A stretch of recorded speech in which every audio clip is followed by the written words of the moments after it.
suite. Mais d'abord, Eugénie Bastier est avec nous sur Europe 1. Bonjour Eugénie. Bonjour à tous. Vous voulez revenir vous aussi ce matin sur cette sortie de Jean-Luc Mélenchon qui a fait polémique, où il affirme qu'il faudrait trouver un autre nom pour la langue française, comme par exemple langue créole. Oui, il faut s'attarder, je crois, sur ces propos du leader de la France Insoumise qui, sous l'aspect provocateur, révèle une véritable vision du monde. Il faut trouver un autre mot que langue française pour qualifier notre langue, dit Mélenchon. Je préférais qu'on dise que nous parlons tous le créole. La langue française n'appartient plus à la France et aux Français depuis fort longtemps. Les Français seront contents, on les a dépossédés de leurs frontières, de leur droit à la continuité historique, de leurs mœurs, et maintenant c'est leur langue qu'on veut leur enlever. La semaine dernière, Mélenchon se moquait du roi Dagobert qui a mis sa culotte à l'envers, alors que les autres, ils la mettaient à l'endroit et ils inventaient les maths. Sick, comme on dit.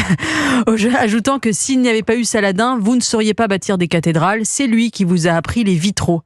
Alors pour la gauche mélenchonienne, la hiérarchisation des cultures, c'est mal, sauf quand il s'agit de dévaloriser la sienne. On se demande s'il ne va pas bientôt parler comme Maître Gims et nous dire que les pyramides étaient des centrales électriques ou que Molière a tout piqué à Aya Nakamura et que la Marseillaise a été inventée à Ouagadougou. Est-ce qu'il faut vraiment en rire, Eugénie ? Non, car derrière ces déclarations farfelues, un fil rouge, celui de la francophobie, ou plutôt de l'oikophobie, tel que l'a définissait le philosophe Roger Scruton. L'oikophobie, du grec oikos, le foyer, c'est la haine de chez soi, de son propre pays, de son propre peuple. C'est une attitude propre à l'élite progressiste occidentale ces 30 dernières années. Je crois qu'on peut dire que Mélenchon est l'oikophobe par excellence. Il n'a de cesse de vouloir détisser la trame de l'identité française jusqu'à sa langue, qui est la définition minimale de cette identité. Cette obsession de la défrancisation vient de loin.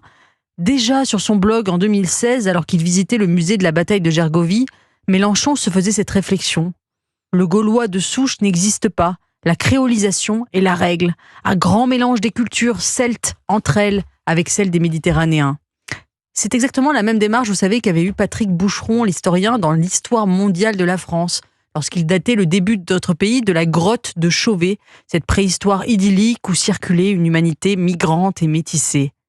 Il n'y a pas de peuple français, il n'y a pas d'histoire de France, il n'y a pas de langue française. Mais nier l'ancrage français de la francophonie, est-ce que finalement, c'est pas vouloir faire du français une sorte de nouveau globish ?